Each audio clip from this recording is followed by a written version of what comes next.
Hey everybody, how's it going? Welcome back to another video. In today's video, I'm reviewing, of course, Slumber Party Massacre 2021. Now, of course, the last movie I reviewed was Slumber Party Massacre 3, which, if you've seen my review, I did not like that movie at all. And I was not very excited to check this movie out. But I did, because I wanted to finish this franchise and make a ranking for it. And I was pleasantly surprised. I actually really enjoyed this. Now, is it my favorite in the franchise? No. But, I would say, compared to the third movie, it's like, a little higher, like, right there. But this movie was very good.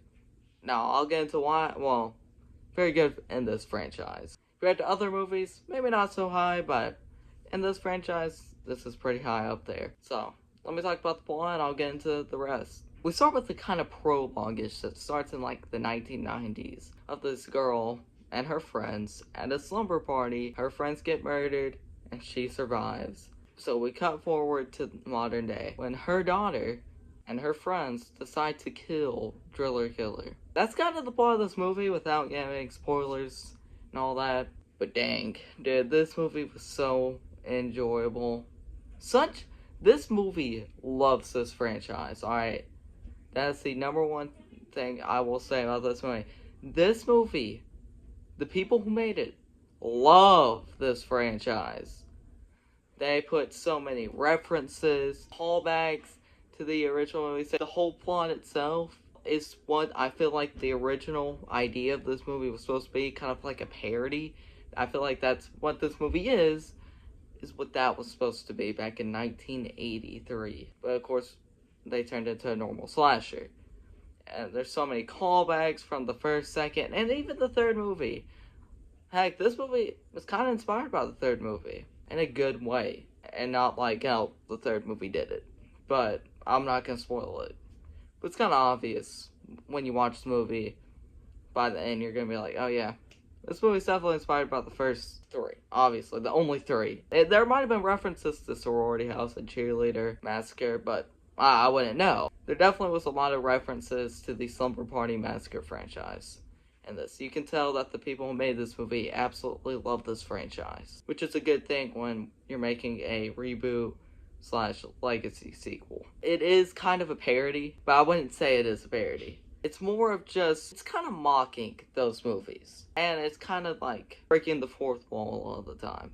And I really enjoyed that. I do enjoy the main characters in this.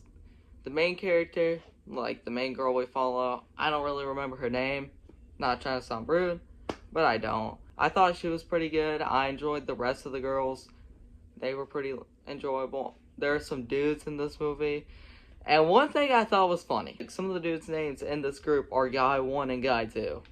I thought that was hilarious. I enjoyed those characters. Driller Killer in this is just like the first movie. It feels just like a big callback to that movie with his character. He says a bunch of the lines he did in the first movie. I really enjoyed that. Some things I didn't really enjoy were, I said I like the girls, except for this one girl. She's like the younger girl, like a sister to one of the girls. She got on my nerves. I'm not even gonna lie. I'm just gonna be straight out there. She got on my nerves. But besides that, this one was a good time. And a big throwback to this franchise. If you want a big throwback movie to the Slumber Party Massacre franchise, this is it. In the best possible way, too. Like, this is not a bad legacy sequel. Like, something like, I don't know if you want to count this or not, but the Texas Chainsaw 3D. That is what I would consider a bad legacy sequel. But this, I do think this does a very good job at being just a big throwback legacy sequel. I enjoyed this one, and I do think this, overall, I enjoyed this franchise, even though the third movie was a big drop. This one got it back up. I'm not going to give a rating, but if you want to see my rating, go on Letterboxd. But anyway, I hope you enjoyed this review. See you guys in the ranking. I decided I'm just going to do like a normal ranking, not like a tier list, so stay tuned for that. Should be coming out the next day after this. Alright, peace.